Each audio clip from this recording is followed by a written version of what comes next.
I'm sorry, I don't know what happened. The network seemed to be it's rain, cats, and dogs here, so the weather was very bad. So I don't know what happened. But I want to welcome you to the broadcast. We're going to make a quick one today. It's going to be an introductory broadcast today. We'll just make some introduction to what we're going to be doing later. Today is an introduction. This is the 17th day of October 2023, and this is just this is about this is 11 minutes to 6 p.m. Biafra time, and Biafra Global Network. My name is Kelechi Ambrose. I want to welcome you to this live broadcast today. And as usual, we always want to appreciate Chukwu who gives us the opportunity and the ability to be here.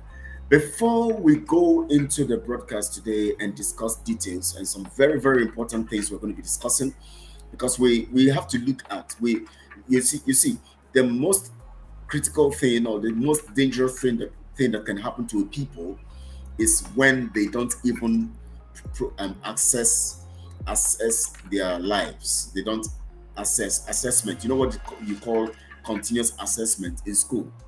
ASSESS, MENT, assessment. You assess a situation. You assess the anytime you are involved in any important thing in life, you must assess if you are making progress or you are retrogressing, whether you are accelerating or you are retrogressing, whether you are moving forward or you are moving backwards. You must understand where you belong, where you are going, how you came to where you are, what it took you to come to where you are, what mistakes you have made to come to where you are, what things you've learned from your mistakes to come to where you are, what things you did right to come into where you are, what things you actually did wrong voluntarily or involuntarily or somehow. You must conduct an assessment of where you are to move to the next level, because that is what makes you do it better the next time. So when it comes to things that concerns something as important as our freedom, we must exude the potency of assessment. It is, see, some of you just go to school, you don't even understand how to apply the things you learn in school to your daily lives. You are fighting for freedom, you are asking for freedom, you are carrying out so many activities for freedom, talking about freedom, yet you are not asking questions, you are not assessing your situation, you are not conducting assessment to know what you are doing right and what you are doing wrong and where you are and where you're going. You are not this is the problem we have as Africans. When they talk about maintenance in Africa, something when it comes to maintenance, we lack that maintenance culture. You go to the roads are deplorable. You go to places, the places are so bad. Thank you so much, Doc. It's good to have you here. Thank you so much, Massive Media. Good to have you also. Greetings all the way, of course, from your location. I've forgotten where you are now. That flag, remind me where that flag, where it belongs. That flag, please remind me. Massive Media. I think is it Australia also? No, it's not Australia. I forgot. Just tell me. Just let me know. Now, you must assess everything you do to be sure and to understand what you're doing and how you're doing it. It is very, very important. Very, very important. Very, very crucial. And it is not something you joke with. It is not something you joke with. That is why we are failing. That is why we think we are making progress, yet we are retrogressing. That is why all these years when Mazi Kanu was doing all he was doing, the people were just frustrating his efforts and he could not move forward. And they kept giving the people false information. The people around Mazi Kanu gave the locality, the people in the communities and all of that, false information about progress. That was why they refused to allow Radio Biafra go to the territories of Biafra land. When Mazi Kanu releases money for the purpose of getting transmitters for all the localities of Biafra land, they begin to move one transmitter. They bought about 2 or 3. They begin to move it from one place to the other, telling them they are buying, just because they want to frustrate the ability for Mazi Kanu to move and to push the gospel into the communities. And then the communities will begin to understand the gospel and they begin to measure their success by activities. Because it is when you begin to understand the truth, and you begin to understand the details contained in the truth, and you begin to understand that the truth also expects you to make progress. You now begin to think of whether you are making progress or not.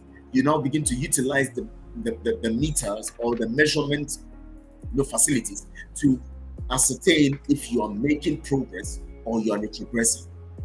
Before we go deeper into this particular broadcast today, I want to play the interview Mazi Nnamdi had with what's the name of that man now? I can't remember his name now. I always forget his name, but I'll play it.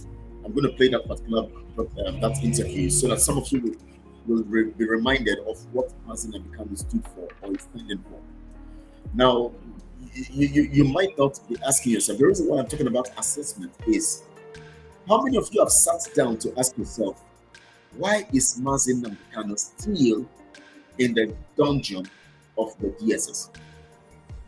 Some of you will say, some of you will just say, yes, because the Nigeria law court or Buhari refused to release him. That is what just comes into your mind. Or Tinubu has refused to release him. That is what just comes into your mind. You are not asking yourself, why is Tinubu refusing to release him? Why did Buhari refuse to release him? Why is he still in the dungeon of the DSS? It is a critical question. You need to analyze things. You don't just think of things frivolously, or don't just think of them on the surface. Learn to find out facts by critical reasoning, critical thinking. This is what Mazi Nnamdi taught you. This is what he taught us. Critical thinking. Why is Mazi Nnamdi still in the dungeon of the DSS? What are the factors? What is holding him there? How come the zoo has the courage to keep Mazi Nnamdi for 2 years, 4 months now reading? How come the British government could keep Mazi Nnamdi in the dungeon of the DSS, which is their proxy control tool for indigenous people? How come the government of Britain is quiet, knowing that Mazi Nnamdi traveled on the British passport, knowing that he traveled solely with the British passport, not with Nigeria passport? He doesn't have a Nigeria passport. Yet, as a British citizen, which by confined, it was conferred on him, it was given to him because everything has been proven about him to be correct. So that document was issued as a trust of the British government in him. That document was offered to him to prove that he is a law-abiding person. Until the time he was kidnapped and extraordinarily renditioned, he had not been arrested. He had never been suspected to be a criminal. They know him to be a freedom fighter. He has been broadcasting from his studios in Britain, in London. They know he does that.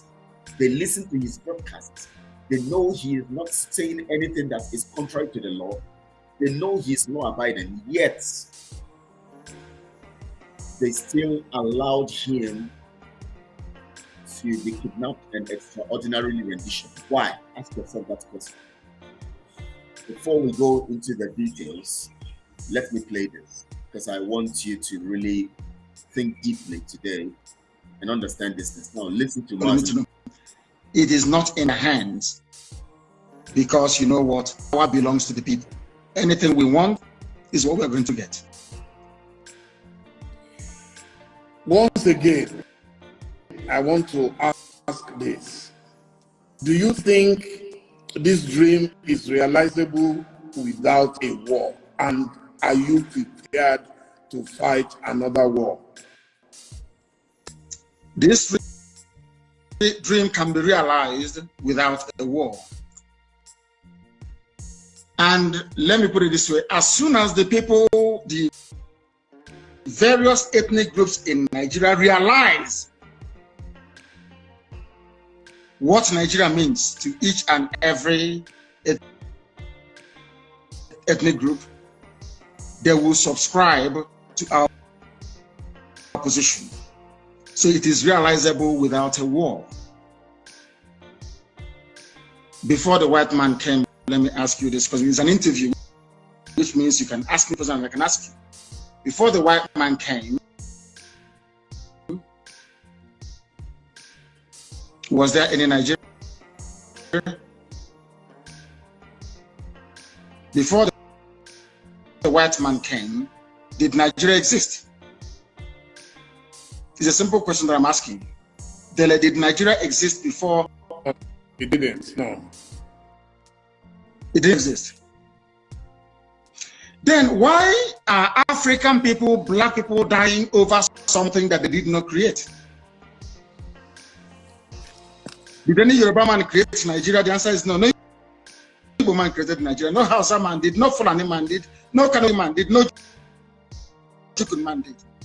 When you come to Nigeria, it's always a debate about it is our turn. It is our turn. It is our turn to rule. 50 main ethnic groups in Nigeria. If you keep rotating the presidency every 8 years to ethnic group times 8 by 2, how many years are you going to get? So some people will die. The presidency hasn't really so come to them. Nigeria is a joke and an absolute mess. Black people, therefore, it cannot be sustained by black people. I want to where a Yoruba nation, a Yoruba mega nation extends from Togo all the way to Edo State. That's what I want. Because that is authentic Africa. I don't know why Africans are so beholden to something that is alien to them. Are you a white man? The lugard that created Nigeria is a white man. What are you doing as an African defending something that a white man created out of, or should I say, a racist intent? Nigeria was an ordinary company, Royal Niger Company, an ordinary business venture that the British converted into a nation, and Africans are killing themselves trying to maintain something that a white man created. Sometimes I wonder what type of God made African people. I don't understand it. And that is why you have neo-colonialism. That is why the British High Commissioner had to go to Tinubu to ask him, how do you end this protest? Because if this protest continues, you're jeopardizing our oil. Nnamdi Kanu can use it as an advantage to go and get Biafra. They asked the army to go in and kill people. You people are being ruled by your colonial masters. Your fate is not in your hand. You're in a country that is 60 years old, so to speak. There is no electricity. If I am a Nigerian, I can't come out and say I'm a Nigerian. I'll be ashamed of myself. For 60 years, you have no electricity. For 60 years, no good roads. For 60 years, no good schools. For 60 years, your politicians are traveling abroad for medical treatment. I ask you, what is there to be proud of about Nigeria? Name one thing you can be proud of. Name one thing. Is a question I'm asking you. Tell me one thing you can be proud of in Nigeria. Nigerians are amongst the brightest people in the world, including the Igbo people, of which you are one. You're a very brilliant man. That is Nigeria in your DNA.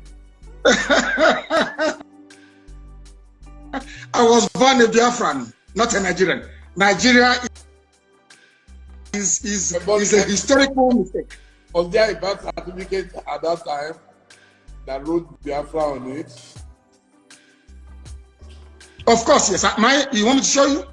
I will show it to you. I can email it to you. It's not here with me right now. I can email it to you. My person is Biafra. I don't mind. I will email it to you. So you see, what I'm asking is, if Nigeria never existed until the white man came, why are you, as a black African man, defending it? What's a white man created? Why?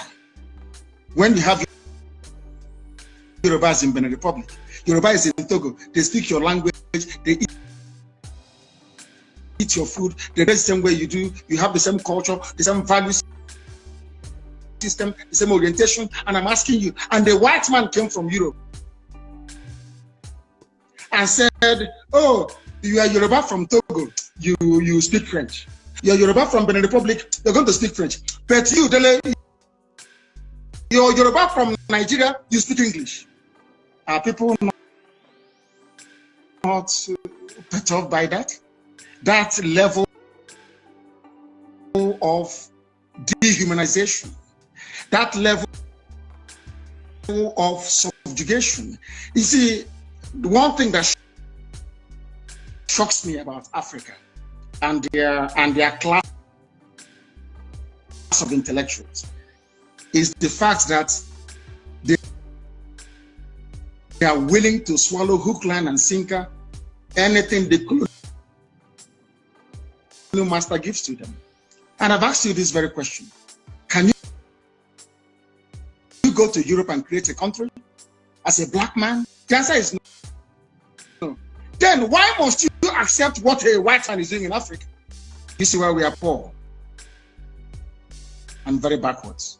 Do you see why Nigeria can never have 24 hours of electricity? Never, ever, ever, ever. Because the foundation is faulty. The orientation of Fulani Janja, people were protesting SARS killings in the south. Fulani people in the north, you are busy having fun and laughing and smiling. And you want to be in the same country with them. Your value system, your reasoning, your understanding, your orientation can never ever be the same. Never be the same. Why did Britain leave the EU? I'm asking you, are they not Christians? Are they not Democrats? Are they not, don't they believe in trade and voting people in and voting them out? But then, why did Britain leave the EU? Why? The same Britain that left the EU is asking me not to leave Nigeria. Nigeria that is only 100 years old.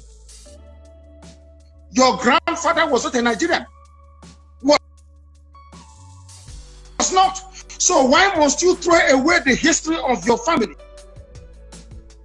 The rich history of Yoruba people. Because a white man called the place Nigeria.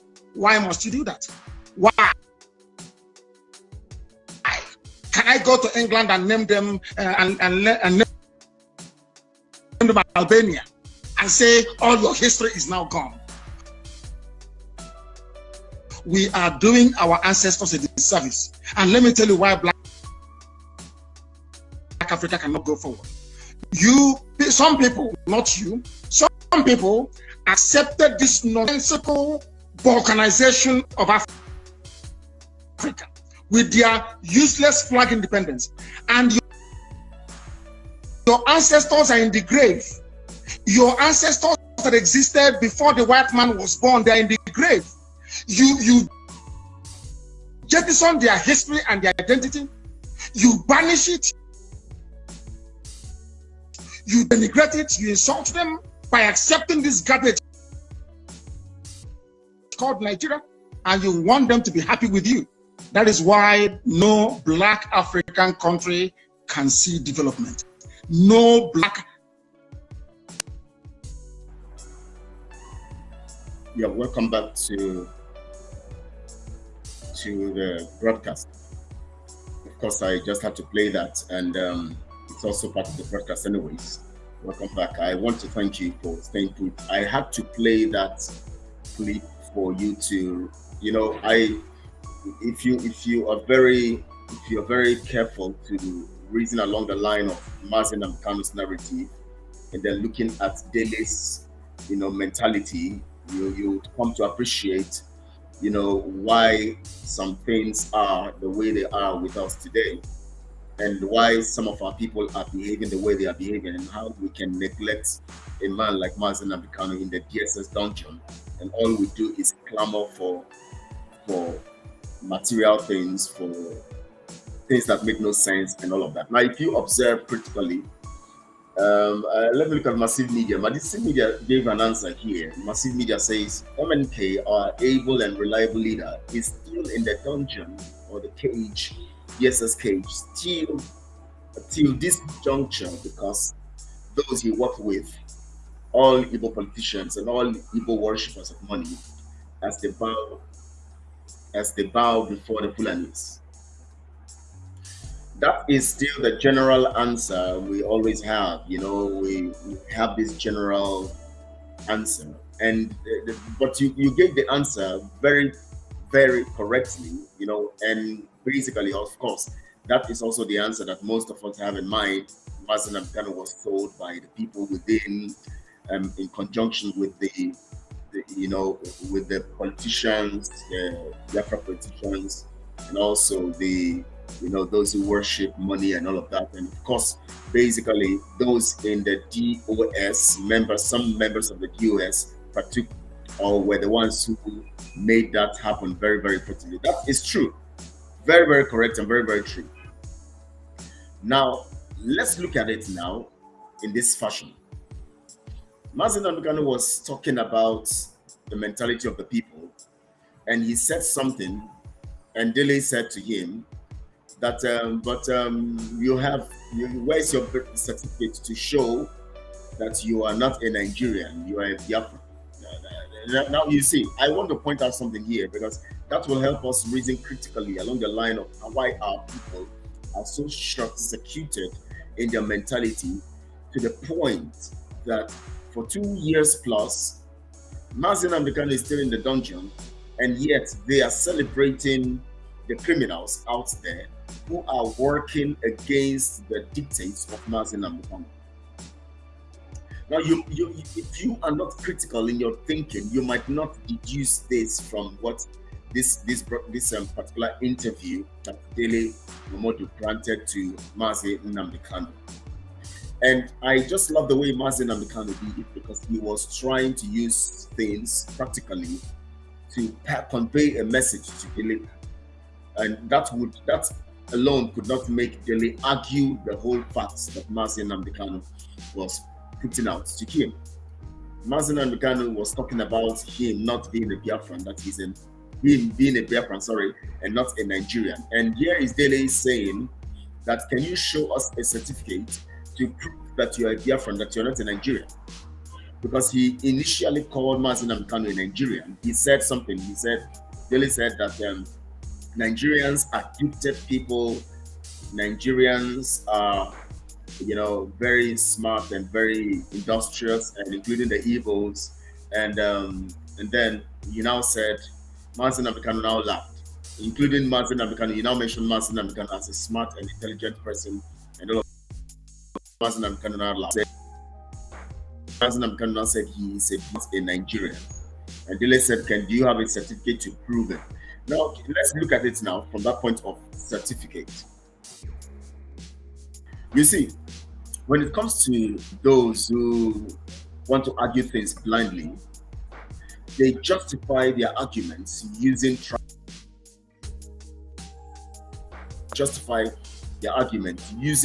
weak facts to make it like it is. Nigeria became issued on the people of that geographical territory because Britain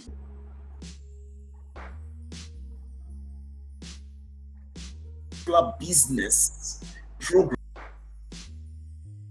with an administrative process govern that territory based on the fact that the people in that territory has allowed them to thrive in their dealings. Those in charge of the territory, those who are the leaders in the territories, were contracted to help the British sustain their criminal activities, their criminality over the people. We don't really get to Amaka, good to have you also. Thank you so much for joining.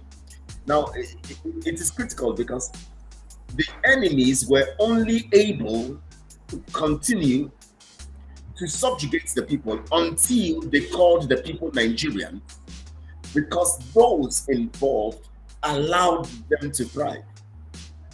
Now I'm going somewhere from here. From this point, you begin to understand why Mazi and Kanu is still in the confines of the DSS. You'll understand it. Dele looked at the whole thing based on the fact that Nigeria is a registered organization and having a document proving that fact. So Dele sees himself, or he believes that anybody who is in that geographical territory is a Nigerian because they have a document connected to Nigeria. Nigeria is a company registered under the British Crown, paying all the resources, not paying even tax, we can't call it tax. The resources stolen by the British Crown, which is one of the mediums, I can say the 80% medium through which the British Crown became so wealthy. Because from Biafra territory and from the territory of Nigeria, they made so much, especially when the oil boom began. They steal gold from Africa, they steal uranium, they steal lots of resources from Africa. They stole lots of artifacts. They stole lots of things, put in the museum and the people, and made money from it. Nigeria was documented as a company, and when they saw, in fact, before Nigeria was documented as a company, they operated, allowing the geographical territories to bear their names. And then when they saw that the people were too weak to withstand them, because even the leaders of the geographical, the tribes and the nations in that contraption, under now called Nigeria, they allowed them to thrive because they allowed these people to continue to subjugate them. The leaders of the territories, the tribes, were used as instruments, and the people could not hold their leaders to account. The people were afraid of protests. The people, in fact, when our women riots came about, you saw what happened. The people were killed. The people were used and allowed to subjugate their own people until the British saw that it is now comfortable and convenient for them to control the people, because they have been able to capture those the people believe in, which are their leaders. And so they now felt so comfortable to the point where they now called that area, after registering a company as Royal Niger Company, they now decided to make that company, call it a country. So what they now did is, they now converted the company into Royal Niger Company to Niger area. That's Niger area, Nigeria. That means this area is now the Niger area. An area. It makes no sense. And it's made no sense. Still makes no sense. The people were now called Nigeria. And then that is how And this was possible because the British saw that the people didn't revolt anymore. The people didn't fight back anymore. The people now accepted their fate to be controlled by the British Crown. So they went further in that criminality to now call the people and make the people bear the name of their company. That is how you now have a registered company with a document registered under the Royal Crown, the British Crown, to become a country of people. And then they call the people Nigerians. So once you have a certificate of birth, they automatically believe that you are a Nigerian. Because as a Nigerian, you only need a document to prove you are a Nigerian. But being a Biafran or being an Oduduwa person, you don't need a document to prove. Even if you may be documented or you have to be documented for the purpose of census, for the purpose of economic programs and plannings and political other things and all of that, social activities and all of that, there is a need for documentation of the people. But one thing Dele didn't understand is you didn't need to be documented to be a Biafran.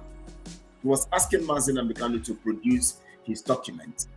But you don't need to. Now remember, we are doing the introductory statement or speech. I'm just giving you an introductory broadcast to the topic we are dealing on today, which is why Mazi Nnamdi Kanu is still in the confines of the GSS. We're going to get there. So Dele didn't understand something, that it is not the document that is the reason for nationhood. It is the DNA or the source we came from. So Dele here has, he has disowned his source, and he is now believing in a document that calls him a Nigerian. Now I'm going to bring out the message out of this now, because it shocked me that Dele could say that, show me your document that proves you're a Biafran. Whereas you don't need a document to be who you are. You have a source. You are born out of a source. That source is your complete documentation, because your DNA tells where you come from. But Dele's mindset and level of reasoning, because as a Nigerian, you can never be an intellectual. I keep saying this. Dele thought that Mazi Nnamdi Kanu needed a document to prove that he is a Biafran. Because Dele's originality has been lost by the fact that he has a document calling him a Nigerian. So Dele sees himself as a Nigerian because he is a documented person. He doesn't see his source anymore. He doesn't see his beginning anymore. He doesn't have access to his DNA anymore. He doesn't believe in his DNA anymore. He doesn't believe in anything that has to do with himself or who he is, his personality, or where he comes from. He now has been brainwashed to the point where now they believe that a document is what defines you. So Dele is now thinking as a Nigerian, which every Nigerian would always reason like. They always reason out of their anus, because I can't imagine someone thinking that he is who he is by being documented or by what a document says about him. So if Dele could be asking Mazi Nnamdi Kanu to prove that he is a Biafran by his papers or by documentation, it tells you how vastly destructive the narrative of Nigeria could be to the minds of an average person who subjects themselves to the narrative of Nigeria. So now you see it. Dele now sees himself as a Nigerian because there is a document registered in which his name is registered as a Nigerian. He no more sees his DNA. He no more sees his beginning. He no more sees his source. He no more sees his nation. He no more sees his ancestors, the source of his coming. He now sees himself as a documented person, as someone who is now, when you have a company and all of that, You have list of the workers. You document them. You sometimes you give them code names and all of that. And when you go to when you go to buy some stuff, you have to write out the list of the things you want to buy or the list of the items you are buying. When you document things, they are actually registered as statistics for the purpose of a record and all of that. But Dele now goes beyond that to see himself as not just statistics, but as what that thing is, that error is. Because by statistics, he is registered as a Nigerian. And by birth, he has seen himself to be a Nigerian because statistics says he's a Nigerian. Now let's bring the message to what we are discussing now. The reason why most of us betray today and most of our people are allow themselves to be manipulated is because they have not been able to recover from the damage Nigeria has done to them. The reason why Mazi Nnamdi Kanu is critically in the dungeon of the DSS right now is because we have not recognized our identity, is because we have allowed ourselves to be used against ourselves, and it is because we have allowed the criminals amongst us to thrive using Mazi Nnamdi Kanu as proxy. Now, let me take it further into that. We know that according to massive media, Mazi Nnamdi Kanu was betrayed by the people within, and nothing happens to anybody without people within being effectively used as tools to cause such kinds of situation or cause their problems. People within will always be used to cause some kind of, when people outside want to get you. Now, I want to go to massive media's answer. The reason why the Fulanis and the British is holding Mazi Nnamdi Kanu is not because the British and the Fulanis are holding Mazi Nnamdi Kanu, but it is because the British and the Fulanis have a willing tool in the people within us being used, as it happened in the 1914s and the 1886 and all of that, when our people were sold into slavery and sold as slaves.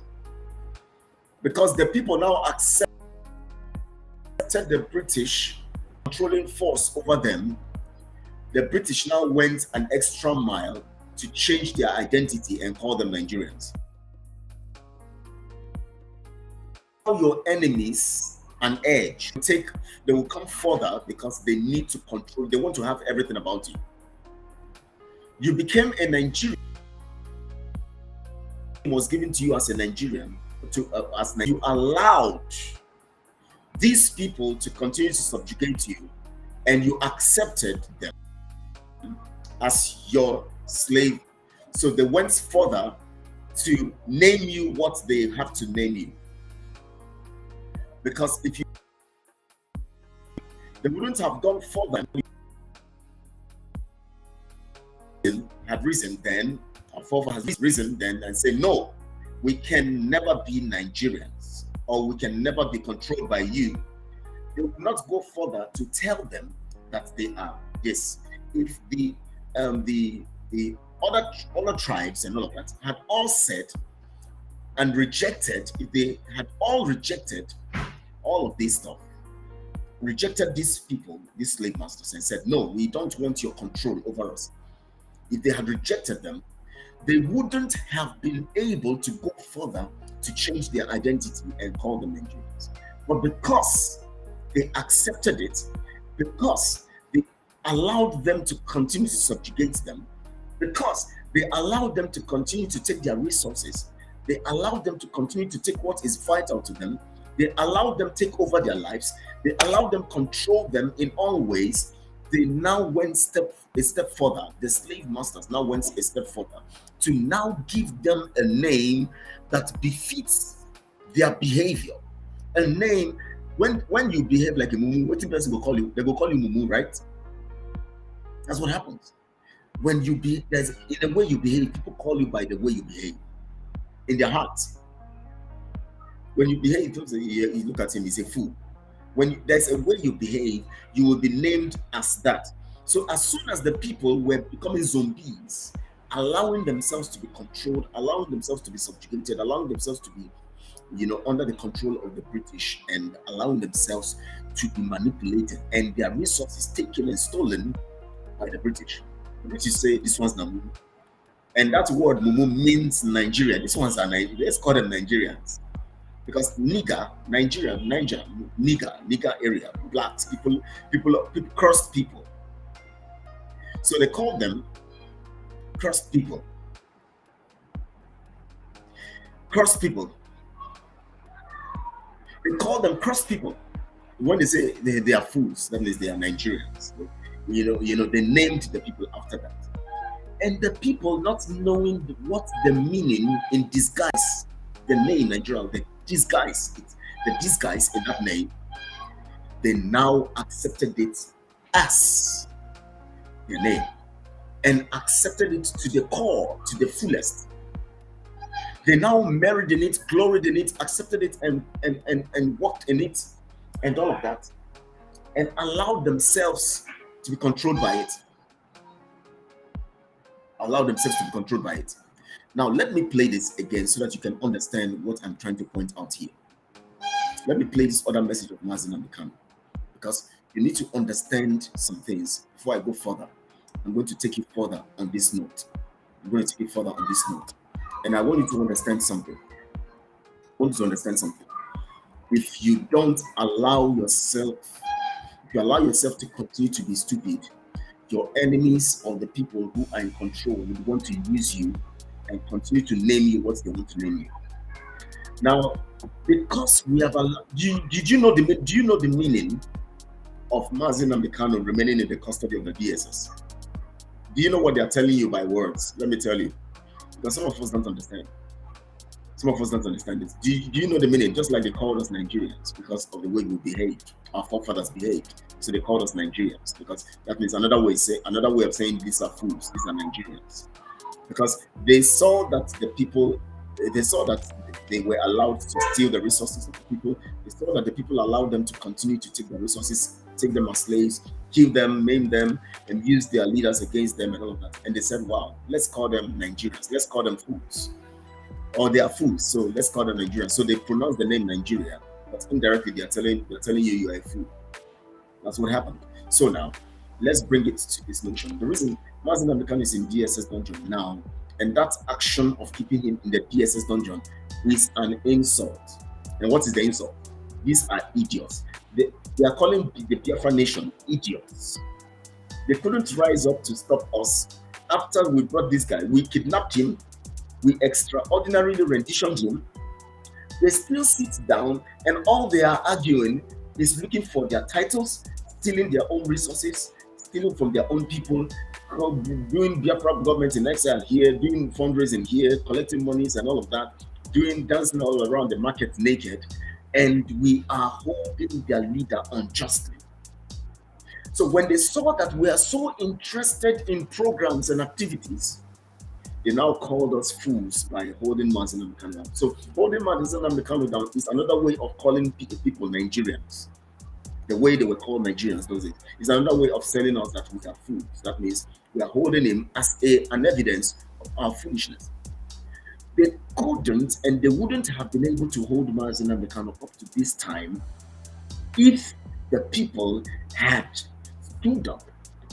From that point, if the people, those who control, those people who are in position as at that time, people like Chinasa, people like Chikedozie, people like all these people, if they are not criminals, if they didn't betray Mazi Nnamdi Kanu, if they had not allowed the Anambra election to hold, if they had stood their ground and say that for holding Mazi Nnamdi Kanu, nothing will work, no negotiations, nothing will go on, we shall not engage in any activity with you, we shall not do any business with you, we shall not allow you to succeed, we shall not let anything to be conducted in Biafra land, we shall not see your barracks in Biafra land, we shall not see anything about you in Biafra land until Mazi Nnamdi Kanu is released. If they had stood their ground, the Fulanis and the British will not go another mile to lock Mazi Nnamdi Kanu up. So you see, because of the criminality of our people, aside the fact that the British and the Fulanis could hold Mazi Nnamdi Kanu down, they are able to do that because just like what happened in 1914. They are able to do that because we stood for criminality. We all, because when I say we all, we allowed ourselves to be carried away. We saw the signs, we didn't follow up. We saw the whole thing going on. We saw Chinas and Woro give signs of his criminality. We saw Chikedosia give signs of his criminality. We saw Kanu give sign of criminality. We saw Nenna give sign of criminality. We saw all those guys give sign of criminality. We saw Simon come in and started giving sign of criminality. We saw him express criminality to this point. We are still keeping quiet.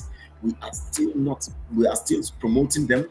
We are still sponsoring them. We are still giving them the funds. We are still giving them our monies. We are still helping them to succeed in that way they are succeeding because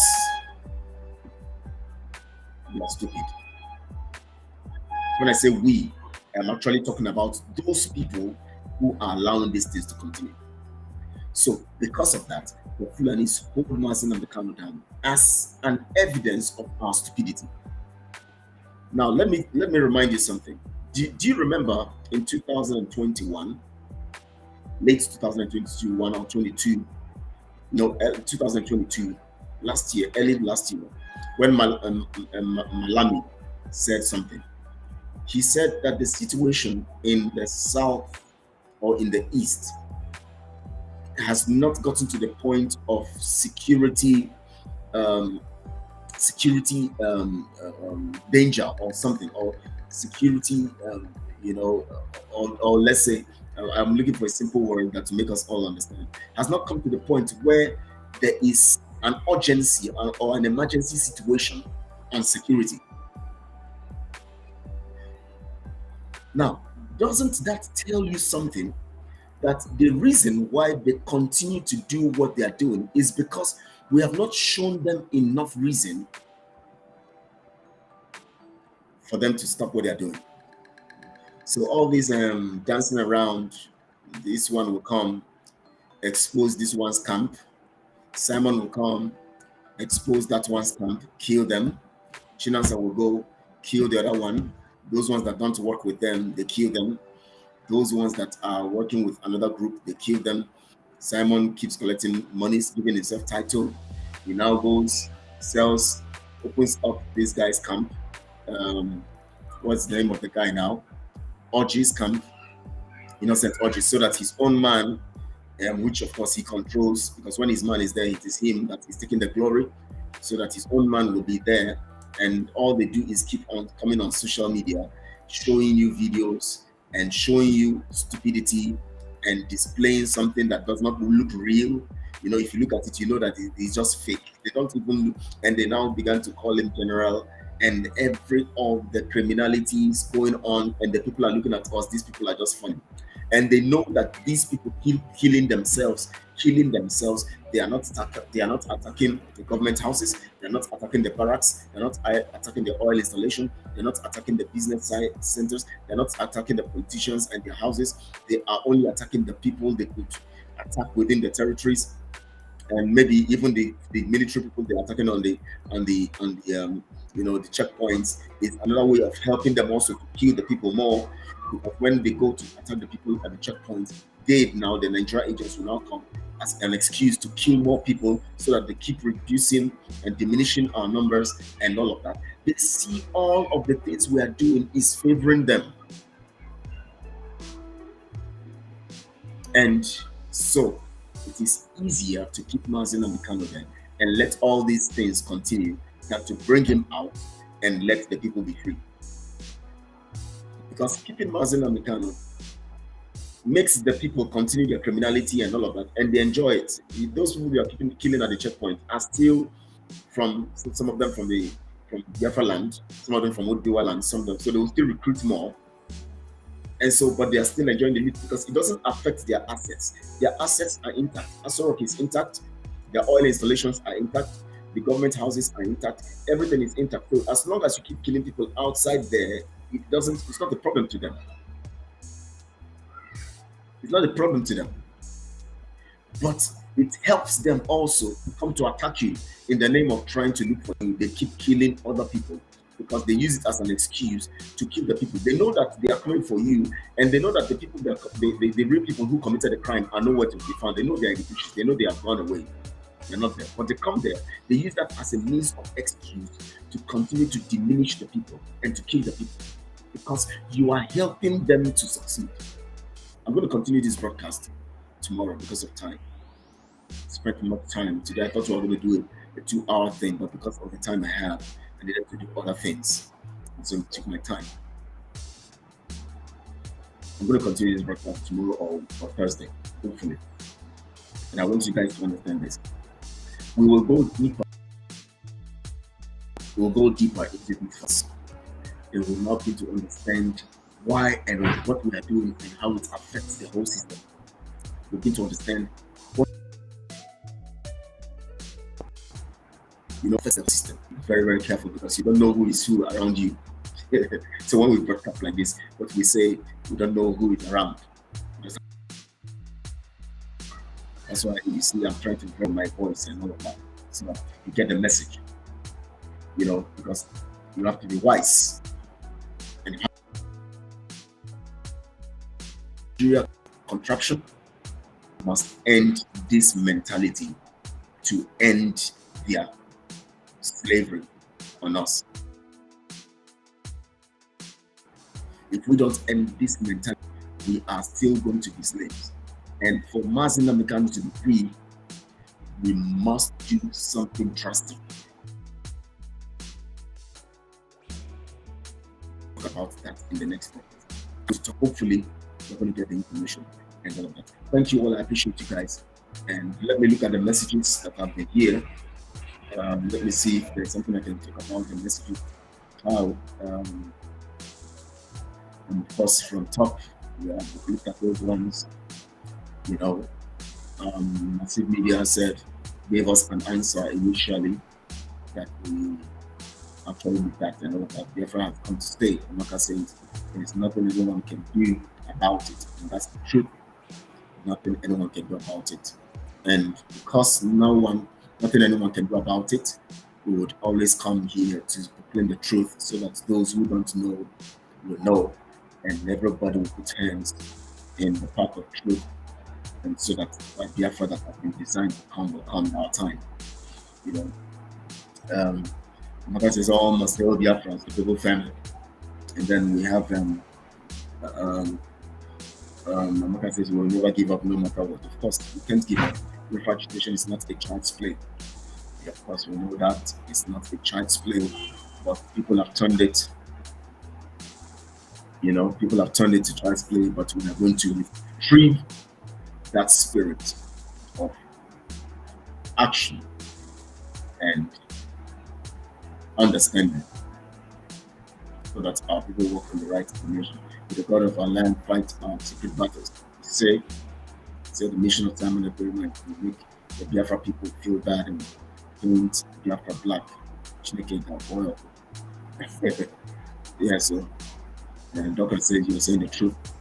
So Daniel says breaking. All the zombies are now heading to Finland with the convention coming up. Oh my god.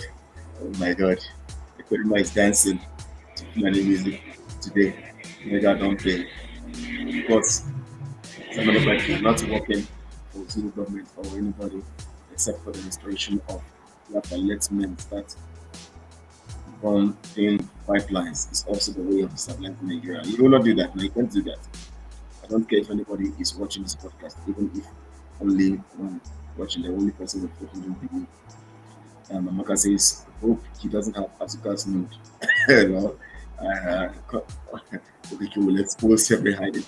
Well, we'll continue tomorrow. We'll continue this broadcast tomorrow. God bless you all. Very good.